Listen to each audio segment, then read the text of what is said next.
Hello, and welcome to our presentation on clinical supervision. I just want to thank the Alternative Mobile Services Association so much for being a place where we can come together and talk about mobile crisis work. And I wanted to introduce Sara Stroo. She'll be with me today. Sara is a QMHP and an EMT on CAHOOTS and has been working on the team for 8 years now. Yeah. 8 years as a van worker, both in the medic capacity and the crisis worker capacity. And she is also a clinical supervision assistant. So she provides supervision to the to team members and helps with a variety of other tasks. And it is my great pleasure to be here with Laurel Lisovskis, who is our clinical supervision coordinator for the CAHOOTS team, which is the microcosm that we're going to be talking about the work that we do. And Laurel is an LCSW, and she's a crisis worker on the van. I am very lucky to call her a regular shift partner. And she also moonlights part-time as a middle school counselor over at a local 6 through 8 school here. And so we're just super happy to be here. I think we're excited to talk about clinical supervision. And before we do that, I just wanted to ask Sara to do a quick overview of the CAHOOTS team. Yeah, CAHOOTS is a really unique model. We're a mobile mental health response in Eugene, Oregon, and also in our sister city of Springfield. In Eugene, we've been going for almost 32 years. And in Springfield, we're rounding 7 years, which is a huge accomplishment. Yeah, has it been that long? So you can see we fly 24 hours a day. There's a photo there of a crew running during the daylight. And then Laurel and I are nocturnal. So there's a whole contingent of folks that work in the dark. And it's really an honor to be available at any time of day, on any day of the year that folks might need support in their homes or out on the streets. We always run as a partnership of a medic and a crisis worker together, and we're funded by public safety dollars, which come from both cities. So we're dispatched by the police, but we are not law enforcement, and we wear police radios, but we never involve police unless it's a matter of acute importance to keep someone safe. And I think that's a huge part of our credibility in the community.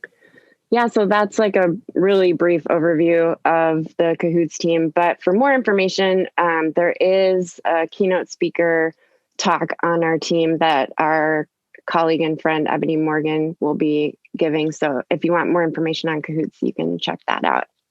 We want to focus today specifically on the workers that we take care of and how we are able to do that. And just the topic of team wellness, because it's super critical to any program.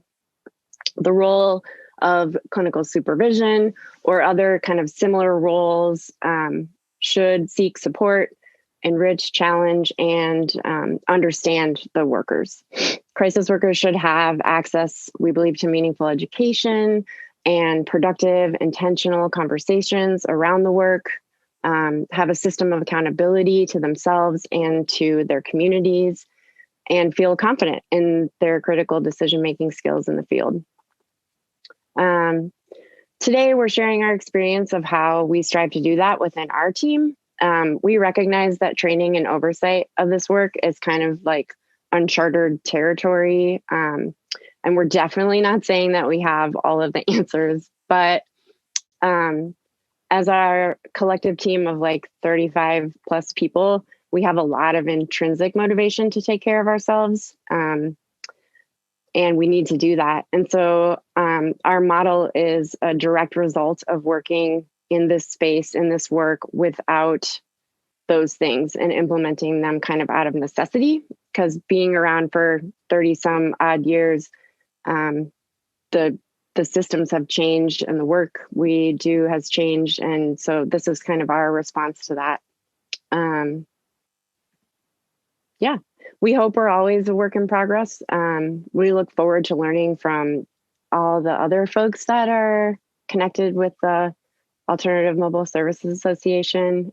You are our peers, and it's such a good feeling to be able to participate in this association where mobile crisis work is really at the heart of everything we do, and where we hope that we can all lift community members who are struggling with systems of oppression that dictate so many unacceptable outcomes, especially for marginalized populations.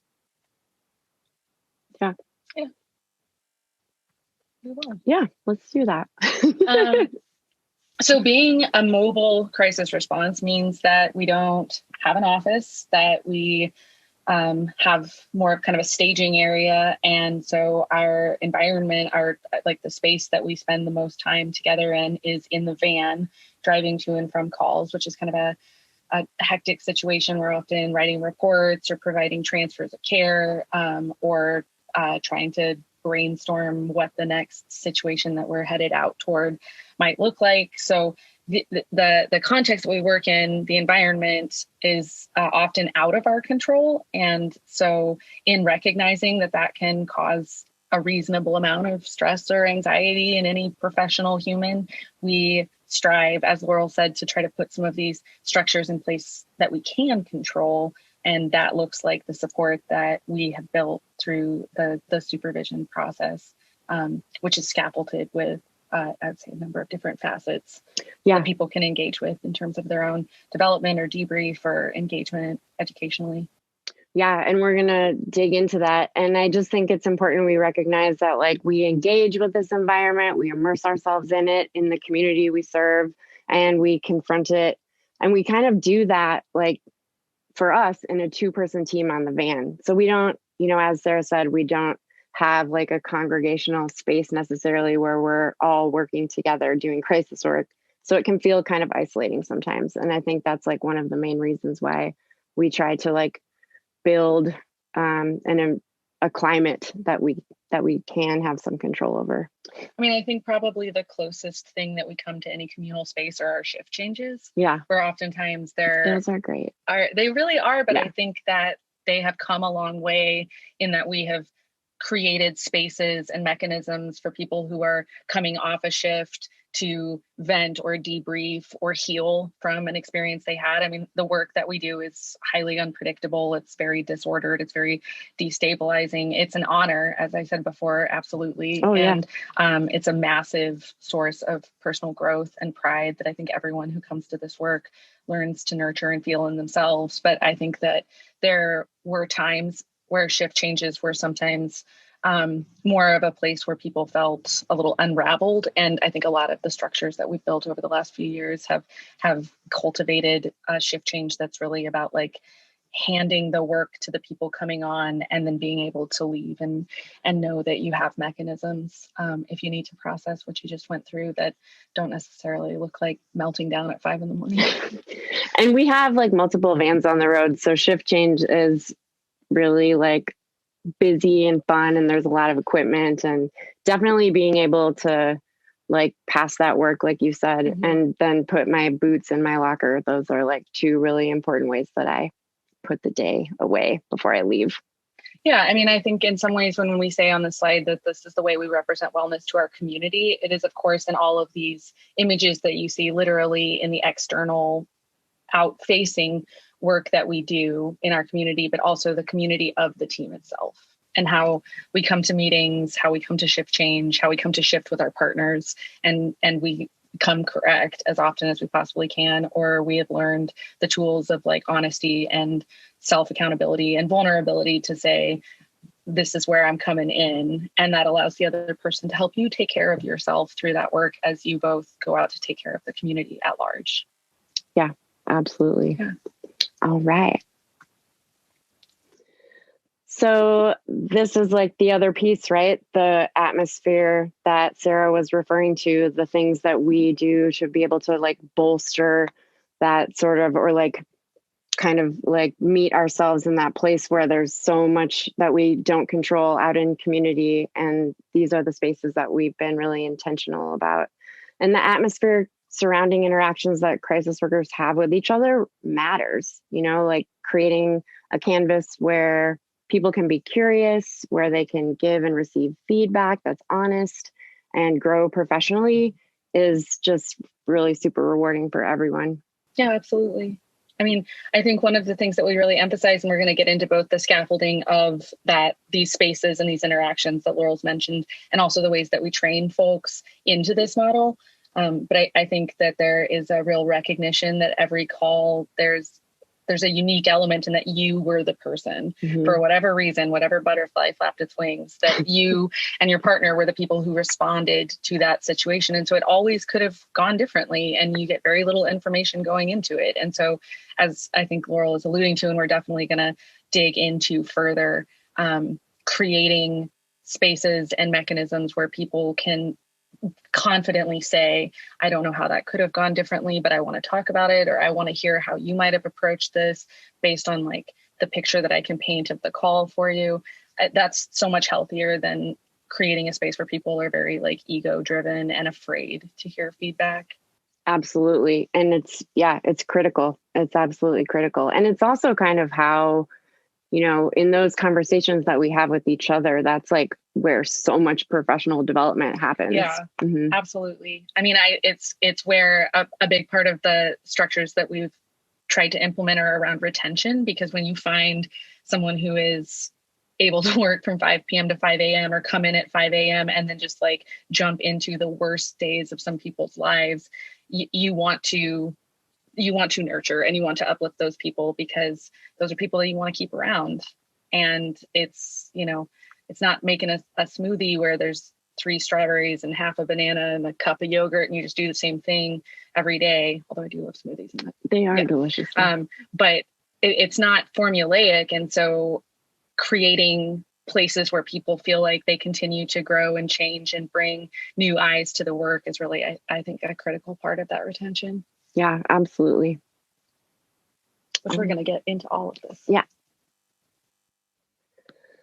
Okay, so we talked a little bit about the context, right? The environment that we are engaging in and immersing ourselves in, confronting. Instead of an office, we have the community, and we respond to people in their homes, the streets, jails, shops, healthcare sittings, everywhere else. Yeah. And in our model, as we said, 2 people work a 12-hour shift, and that does kind of create a vacuum if it's not supported by other meaningful interactions. There are ways that we can capture the environment and how we interact with it. We've come up with a few that we think are pretty good. One would be our stewardship council. Absolutely. And a huge nod to a component of our team that really has put so much beautiful effort into researching different ideas for how a stewardship council could look, and then outlining it and giving it structure and giving it integrity and recruiting members of our community, and a huge nod to those members of our community that come out and speak truth to us. Yeah, this is super critical to our work. It builds and deepens relationships with people who utilize or want to utilize mobile crisis to strengthen our collective capacity to care for each other. They definitely help us hold ourselves accountable to the work. They provide us with critical feedback. They are educating us all the time. They help create change, and they help improve access to services.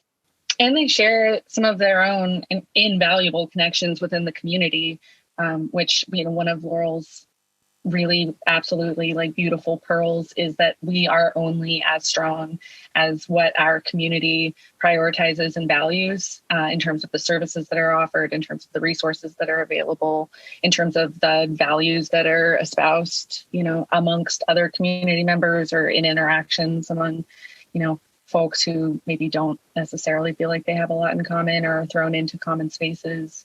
And I think that's one thing the Stewardship Council kind of does is they share resources and connections and their own network in a way that we recognize we couldn't, just do with our 35 strange weirdos.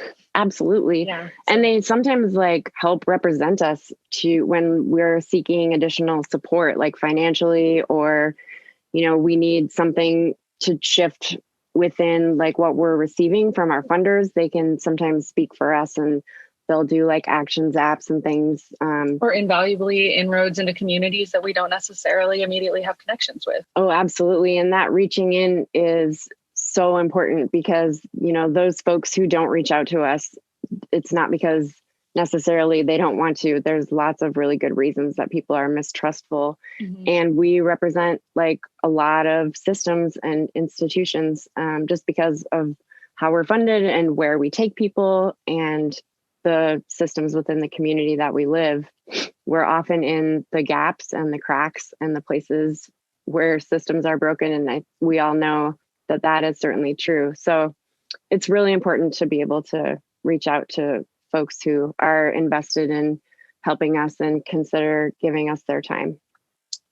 To that note, we also have prioritized funding and are deeply grateful to donations we get that are earmarked for training and reaching out to some of the experts around the nation, in our community, around the world, who are willing to bring their own expertise to revitalize our work and to help us look inwards, both, as Laurel mentioned, to acknowledge some of the ways in which our work is only possible because we work in broken systems, but it's the best that we have. And then also, I think, to revitalize and help keep alive the idea that some revolutions are still possible, and that we don't have to always reinforce systems, or we can push back on systems, or if nothing else, we can name that and, authenticate that the system is imperfect or worse than that. And a bit later, we're going to bring up some of the more specific topics that we have recently over the last couple of years brought in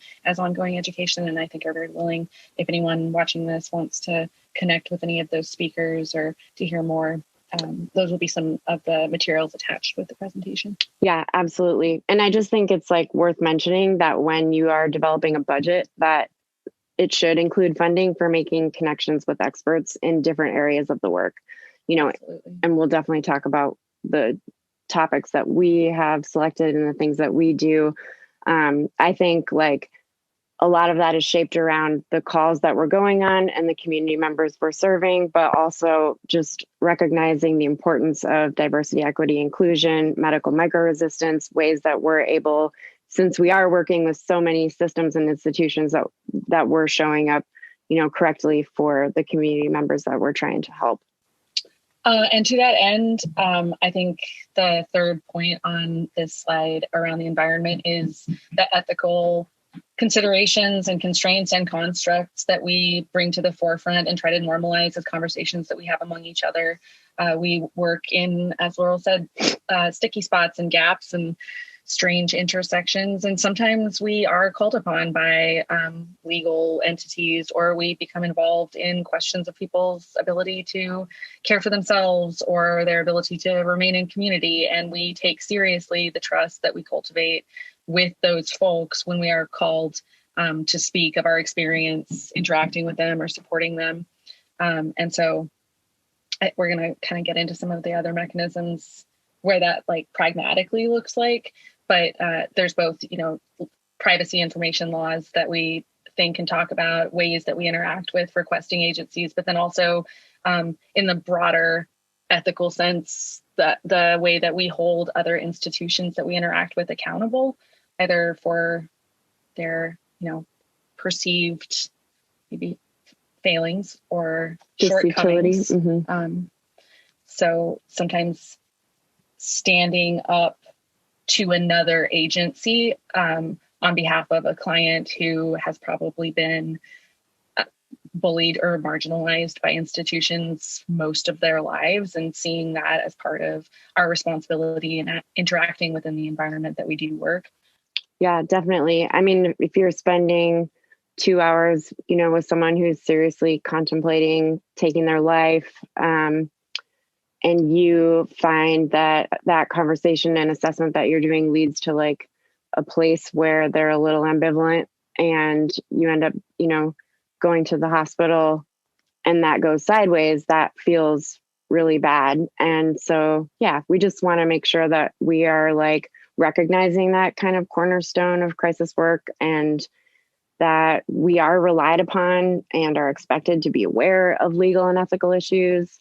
We're trusted as like mandatory reporters, and we utilize HIPAA laws. We assess for suicide. So these things are all really important to keep in mind. And I think maybe it would be fair to say that some of the spaces that we interact ethically are around a continued assertion and recognition that we are a crisis response, and that a crisis response has points of intersection with, but is different than case management, and that we are oftentimes, by virtue and value of our reputation and our efficacy and our passionate dedication to this work, we are sometimes expected to do things that we cannot do, or that we were not designed to do, because we are a crisis response. And so some of the like beautiful pockets that Laurel interacts with in her role are around interagency cooperation in terms of talking to some of those public institutions and county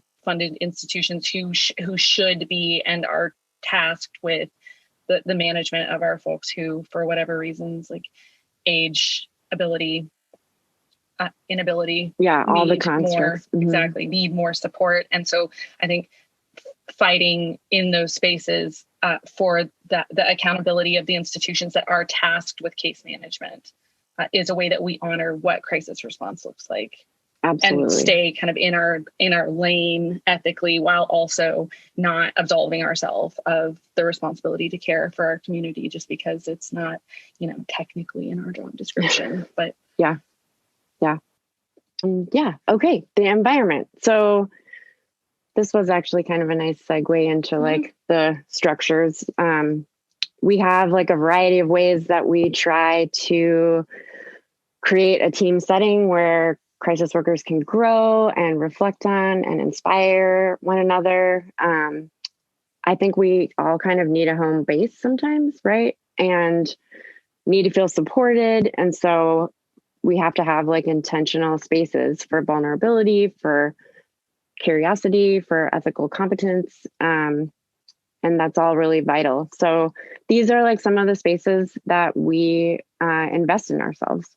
And I would say if some of what we were talking about on the last slide was maybe more of the like external facing ways that we intervene or interact with our environment, these are maybe some of the more internal facing ways. And so all of these listed programs are like components of how we within a team care for each other. We're a non-hierarchical department. And so that means that although we do have certain folks that by virtue of their dedication or their credentialing or their energy or passion take on maybe a more singular element of responsibility or authority, there is an expectation that we have a pretty flat structure in terms of how we're accountable to each other and how we are disciplined by each other. And so that begins at the tail end of your training process with choosing a mentor, and that person will stay with you through your entire time on the team or their entire time on the team. And then you'll sort of slide someone else into that place. And the mentor shepherds you through the end of your training process, and then is kind of always a vessel for other folks to bring feedback if they need some help bringing it directly to you, or in the case of our peer review, they are present along with an administrative position we have that's kind of dedicated to accountability, and they help you absorb whatever feedback. Our real focus with the peer reviews is that it's not meant to be like a junior high slam book. It's definitely, an opportunity to reflect on the time that you spend with a shift partner regularly, but also to like notice and appreciate to them the things that they do and the ways that they have augmented or changed your own approach to the work. And so your mentor is present for those kind of annual review sessions. Your mentor is going to hold space for you when you need it. For us, it might be like interpersonal dynamics or environmental team stuff. Like maybe there's something, going on that someone wants to like unpack and make sense of, or identify like ways to support themselves. Maybe you have feedback that you want to give to someone like a shift partner and that feels really difficult. You can go to your mentor and say like, hey, I'm trying to decide if I need help with this. Will you talk it through with me? And also they definitely can be there to debrief calls as well. Like, I think that was like one of the like key reasons why I asked you to be my mentor. It is absolutely. There are some things that are too big and too heavy and too messy to carry until the next staff meeting or your next monthly supervision session, or your mentor is just like the person that you want to have that sort of like emotional space with. And so it's an incredibly valuable relationship, and one that we encourage people to consider seriously when they make the choice, and to consider seriously if they accept stepping into that role. Yeah, absolutely. It's not a popularity contest. It's like a matter of your mental health. Absolutely. And they are a part of peer reviews. And I think the peer review survey is kind of a really cool way for us, as Sara mentioned, kind of being a flat structure as a collective. We are required to hold ourselves and each other accountable. And those are like, that is how accountability occurs on our team. And so we do like ask our team members to evaluate one another. And that looks like, you know, your use of the client-centered model, which is our model that we work under, awareness of biasness, use of thoughtful, appropriate, and available referrals, knowledge of skills and tools, thoroughness of like evidence incorporated assessments, of commitment to safety, partner and client, self-awareness, transport decisions. There's a long list of things that we try to look after. Contributions to shared spaces and van and gear. It's like a pretty long list. Absolutely. And the idea is not just that the person receiving this feedback then sits with it and feels, a way, good, bad, somewhere in the middle. The idea with collecting the feedback is that the person then makes sort of an individualized, progressive decision about how they are either going to address some of the feedback that maybe their shift partners or other teammates see as like areas for growth or improvement, or how they would like to cultivate and nurture the pieces of themselves that they are consistently seeing a pattern of really positive feedback around. And so, if you consistently hear from your shift partners that they really enjoy training new people with you, then sometimes we'll get into it in that space of the peer review around like, what is a session of our like academy that you might want to be involved in, or what is, what are your own approaches or feelings about training, and how could you communicate that to other folks who are maybe newer to it, or stepping into the role of training. So it's about both nurturing strengths in the peer review and then also like structured support in growth. Absolutely. Not just like trying to weigh the scales of like, am I generally an okay person? Definitely not. And the way we do that is we do 3 people each month, and van workers, like shift partners, are required to do that review, and then everyone is invited to do so. And the administrative role that does that for us is called the internal advocacy person, and it's like, pretty much their biggest job in the work. It's like a 4 to 6 hour a week position, and their job is like to help us hold ourselves accountable. On that same note, we also do some group work and skill building, and this often involves case reviews. And so that's looking literally at the documentation.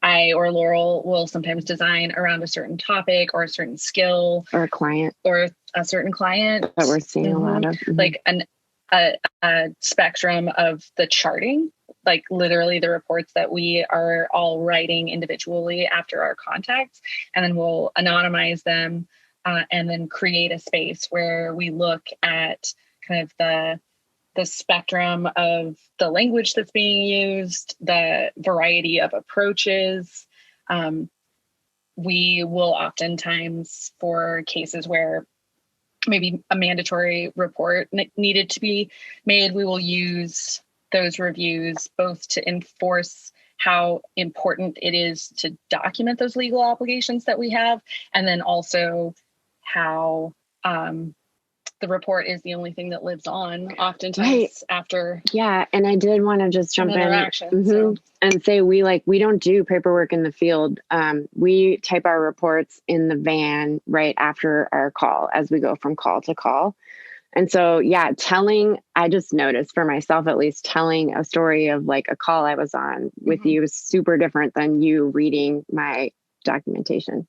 Yeah. And, at times that's because we, are bound to more concise or more clinical language. But at other times it's because it's 3 a.m. and, there are other things that you need to get done. And so we try to, in the most gentle of ways, remind people that the report is the piece that will live in perpetuity. And so when we look back at reports with people that maybe we're all very familiar with, or with situations where the outcome, at least some component of it, seems like it's pretty clearly dictated or mandated, and that isn't documented, then it's not meant to be like a shameful experience. It's just meant to be a reminder that we have a responsibility, and that these reports are relied on both by Laurel and myself pretty heavily, but by others who are trying to make clinical or safety decisions in the field. And also so much sometimes our clients. And like just one kind of cool example of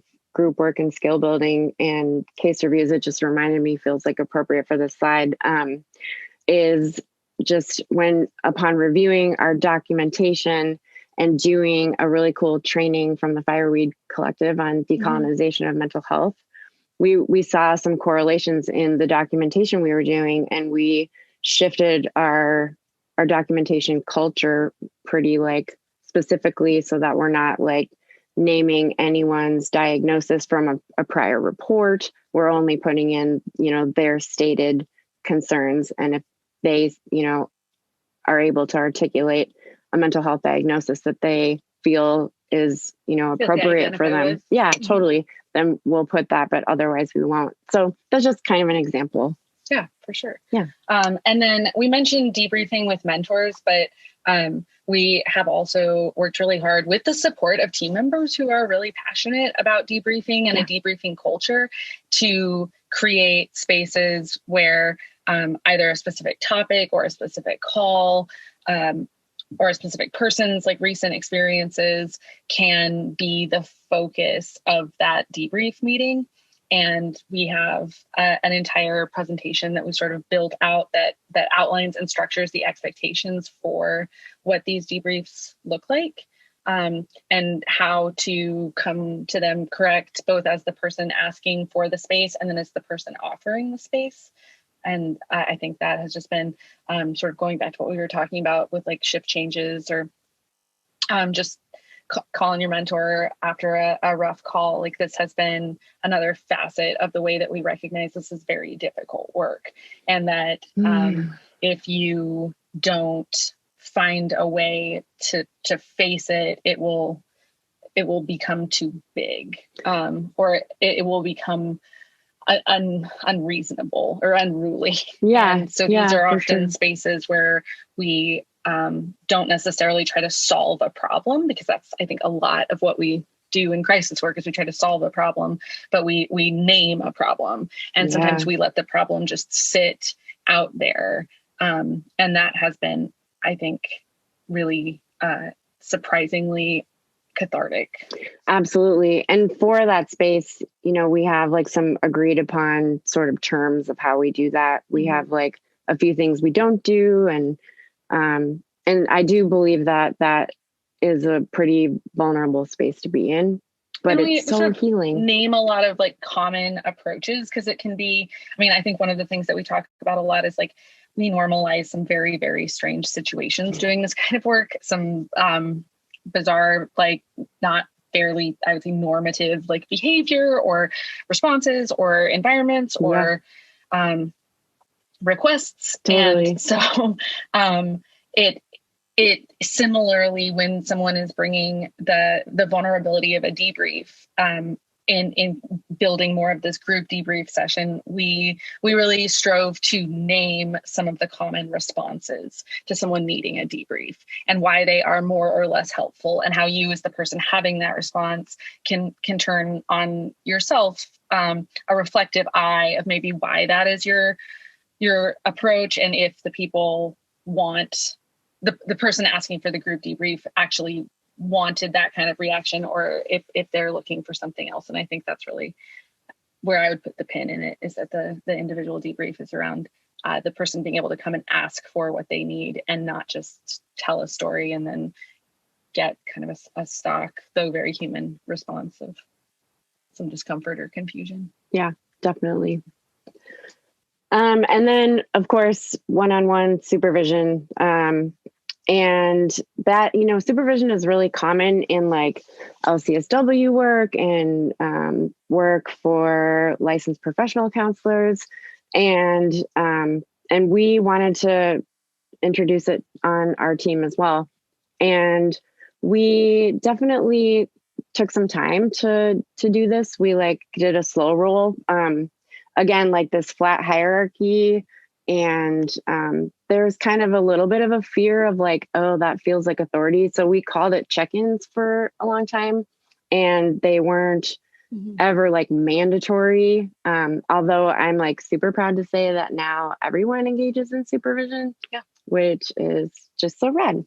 And so, it's that monthly space dedicated to crisis workers where some themes are discussed with the person's like experience in mind. So we do, a check-in and grounding. Then we start to talk about like environment and like peer dynamics and peer supervision. Then we talk about ethical concerns. Yeah, ethical concerns. And we talk about like calls. We give that space to a call that, sat with you strange or sat with you really well and you want to celebrate it, or you experienced like maybe some disutility, like you feel like you might have done something wrong.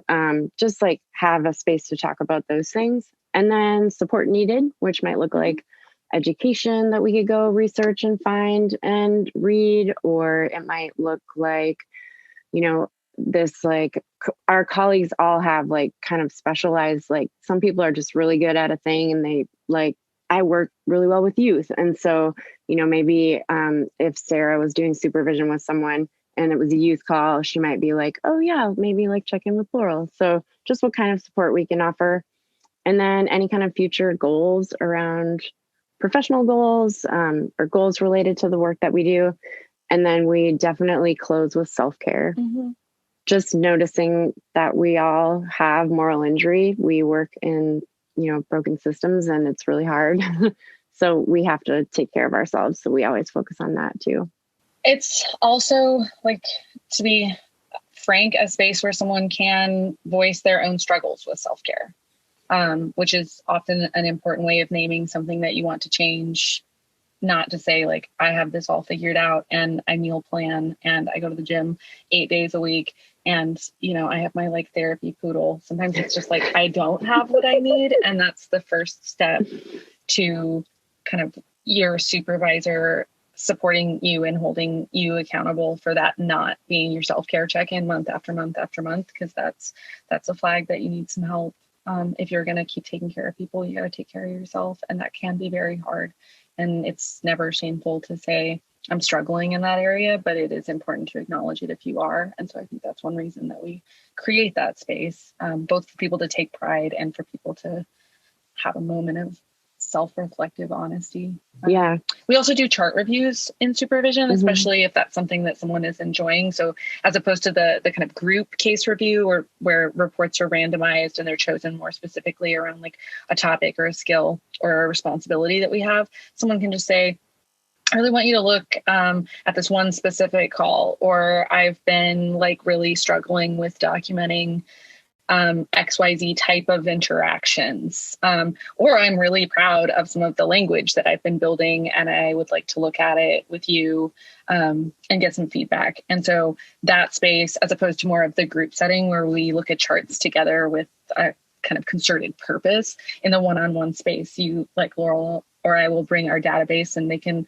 have in advance marked reports that they want to use the supervision time to look at, or we can do flip through calls, deep dive.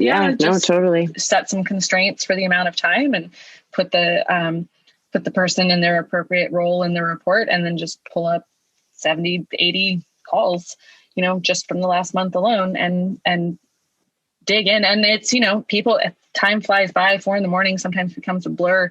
It can be really good to remind people sometimes of like the quantity and the quality of their work. And I think that individual chart reviews are like a key place where that happens. Yeah.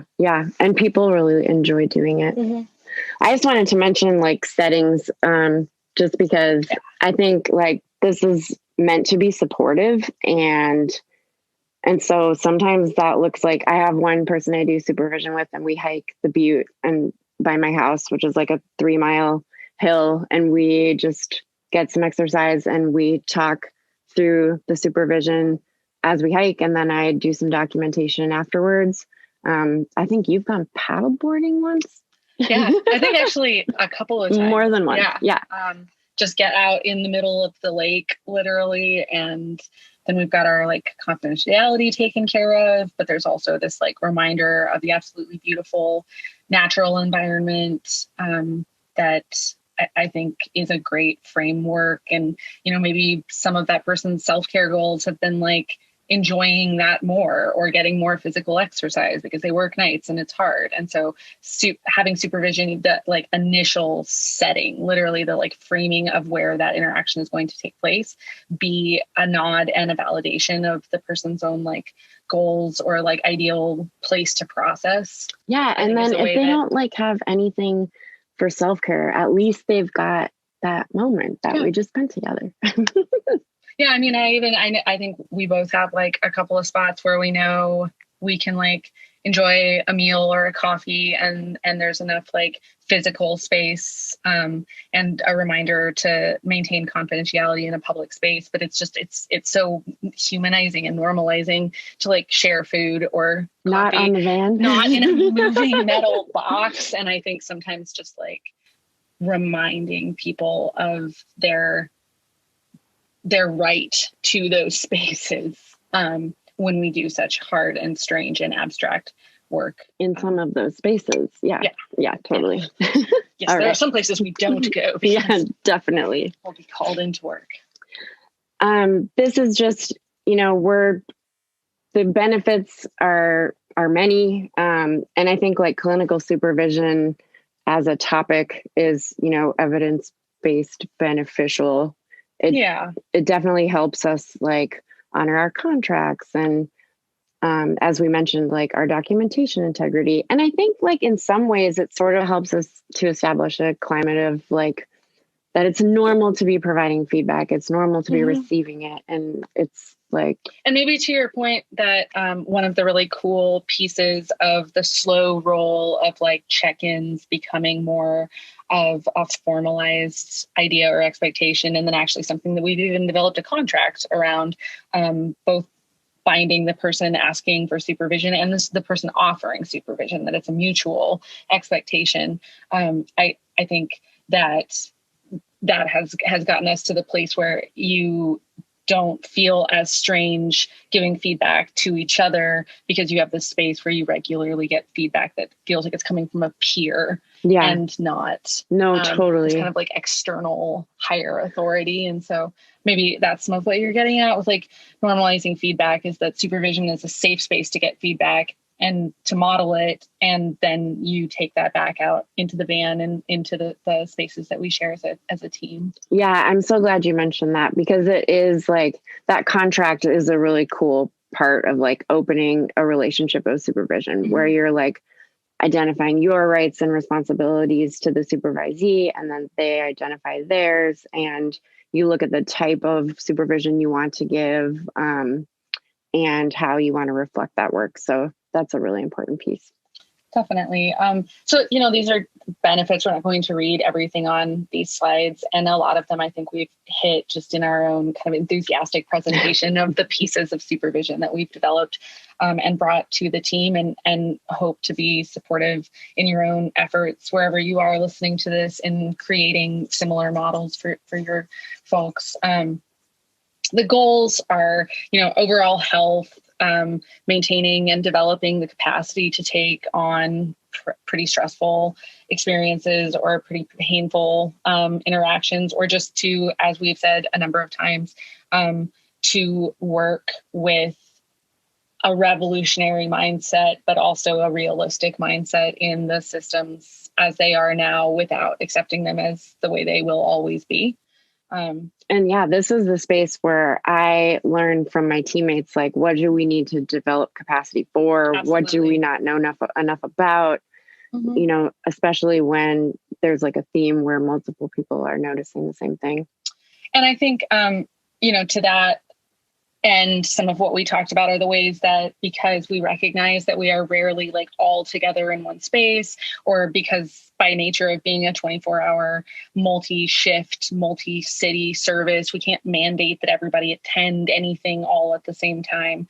I think that the ability to individualize what folks need out of supervision, and for there to be some continuity from session to session, and then also just for it to be a place where people have consistent accountability and support is a huge way that we then can operate within the more or less organized chaos of the spaces where we are occasionally together, more and more lately virtually together, and more or less out of control of the outcomes for 6-12 hours at a time. I think having like this consistent island of support and continuity for the individual it honors them. Mm-hmm. Like, it really super does. And when Laurel was bringing me up into the ability with my license to offer supervision, I remember one of the things that she emphasized over and over and over again is that this is a space that is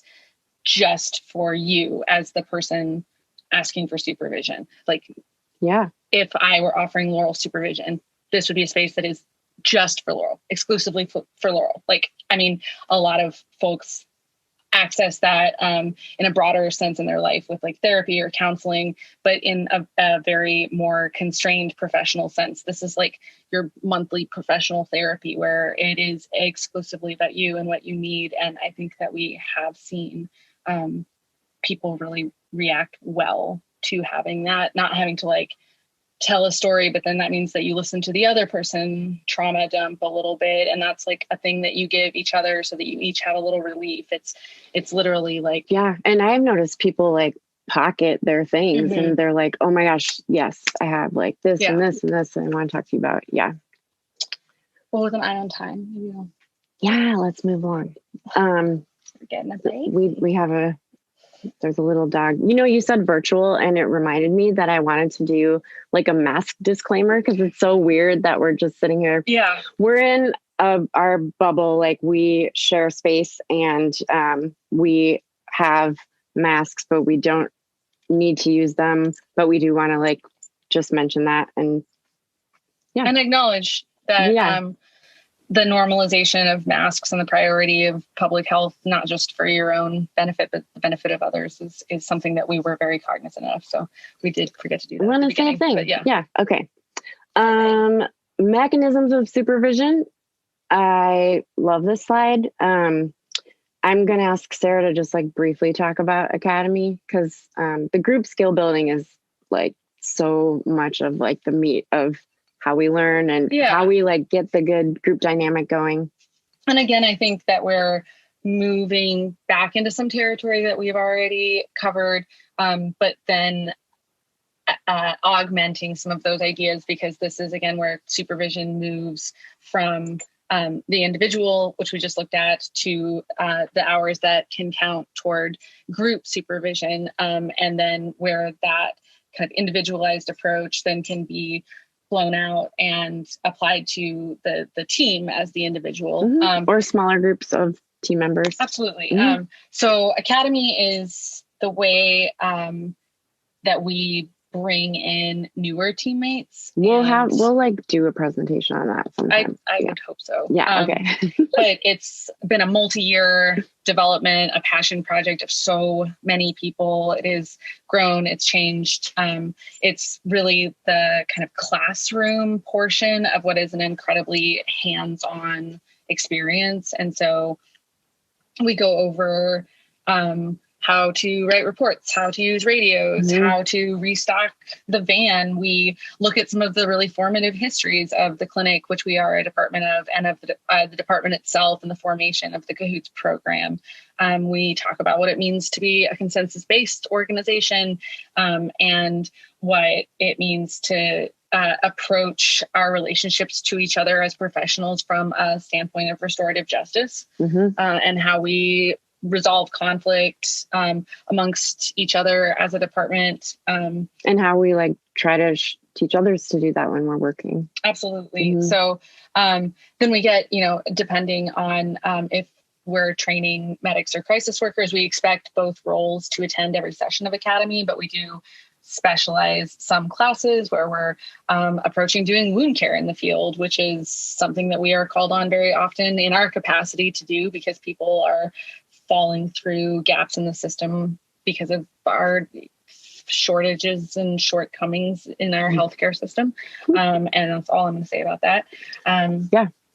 And we also, do a bunch of crisis worky things and spend a lot of time on those brief crisis work skills that are really important. A lot of like the common things that we see in the field and like suicide risk assessment documentation.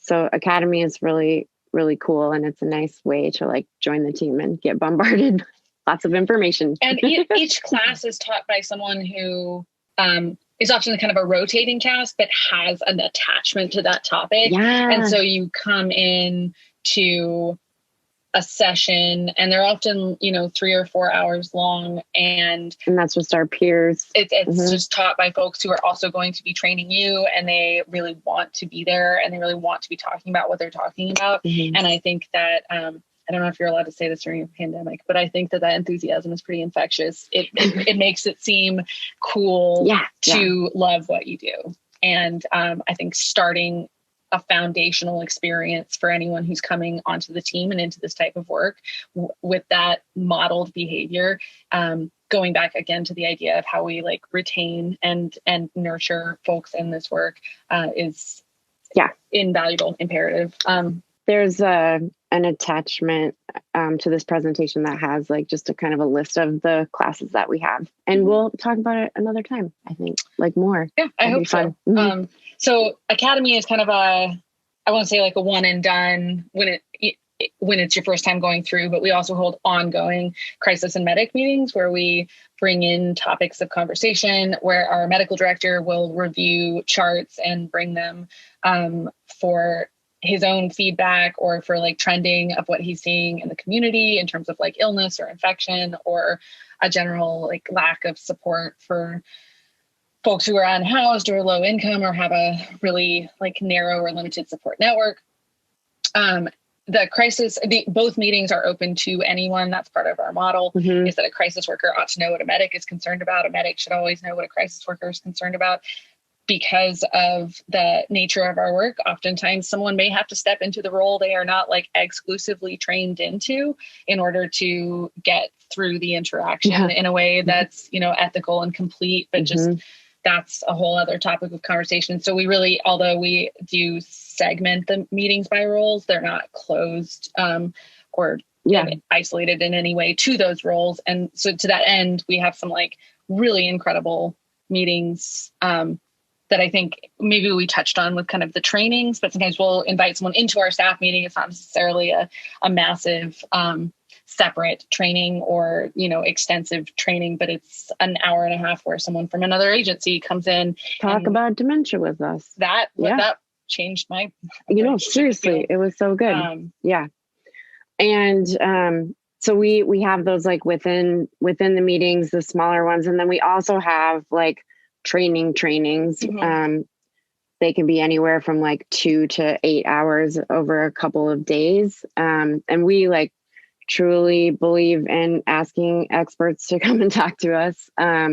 We have also included a list of like our ongoing trainings and expert trainings. And I know we have like a wish list as well. Yeah, absolutely. And if you have you out there in the virtual verse, if you have any questions or ideas or your own like trainings that changed your approach to the work, I think on the next slide we'll have some contact information. And I don't know how to tell you this any more authentically, would love to hear from you. It's totally. That's going back to the Stewardship Council. We are only as strong as the networks that we support each other within. And that's like, if you have questions, we want to help you. If you have ideas, we want to hear from you. Yeah, absolutely. Yeah. It's like so exciting to have an association like this. And I think this work can sometimes feel really lonely. So we're like really excited. We've made it up together pretty well, but yeah. And, this is where primary prevention work happens, right? We're like learning skills so that we can feel more confident in the field. But we also do skill reviews where we are like, not only reinforcing fundamentals, but we're also doing that secondary prevention work where we're learning from the experiences that we're having with one another. And that feels really important too. And just to close out again, the focus debrief, that group debrief, while it's usually individually centered, it's one of the bravest acts, I think, that we ask each other to engage in around identifying unsettled feelings. Yeah. And owning that experience. And arriving really vulnerable. When I was looking for an image for the vulnerability slide, I found 8 million Brene Brown quotes, which, are great. They're all great. But also there is just something kind of ineffable. There's something that you can't put to words about like showing your heart on your sleeve in front of your peers. And I think that when it's done with care and with respect and with some structure agreed upon ahead of time, it strengthens a team and your sense of belonging on that team in a way that I hope keeps people around for a long time and brings other people in. Yeah, absolutely. So those are sort of like the kind of 3 ways that we think about the sort of group spaces where we do supervision. And again, I can't say enough about like good learning topics on a regular basis, from like healing justice and disability justice to psychosis and intersectionality. There's like so many amazing topics like pets on calls. Yeah, that's a presentation that I'm actually developing with a veterinarian right now, is how do you do de-escalation work with animals, because we do so much work with people who have animals that live with them in their tents or live with them in their homes, or are, for whatever instance, a critter that they do not feel like they can go to the hospital without, Oh my gosh, so much that. So we're actually working on like doggy de-escalation, even though it's like applicable to more species. And I guess I would say to that note, while it is an honor to be here and to be talking about this, and without Laurel's support and passion, I don't know how this would have gotten off the ground. And it's an honor to kind of be as closely involved in this. And it is definitely like our pocket on the team. I think empowering people when there is something that they want to learn about, or there is someone they know they want to bring in. We don't ever want to like put this all on our shoulders. No, you'll get the ideas in supervision or like stewardship. We had Mark Harris come and talk to us about medical microresistance. That was an amazing, or even the idea to bring the kids first folks, which are like the people in our community that do like forensic interviews with kids that have been in some way involved in a crime. And we sometimes are called out to support or in some way have become involved in the situation, because by the time a kid is involved in a crime, it's crisis. And like, we are probably going to be on that call. Yeah. Or we might see that kiddo afterwards as like an ongoing pattern of support. And so a teammate just like had that moment of like, I don't know as much about this as I want to, independently contacted someone, set up a training, and it's getting scheduled. Yeah. So like, look to your team also for the things that they are passionate or interested about, because it will keep your creativity as definitely. A supervisor revitalized and sustainable. It's mutually fulfilling. Yeah. And then just like in terms of like refreshers, I think really important just to mention, abuse reporting trainings, suicide risk assessment and documentation trainings, like those things that we are accountable to by contract, and those ethical spaces where we really have to do our best, and where there are like lots of laws involved, we want to make sure we're like doing that frequently with people.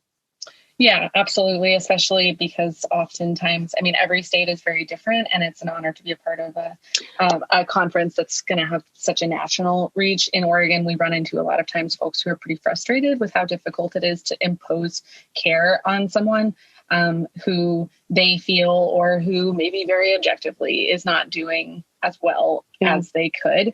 And so our records often become part of commitment investigations, like by folks who work with the county and are charged with civilly committing someone if they are like so consistently threatening or failing to care for themselves or represent a threat to themselves.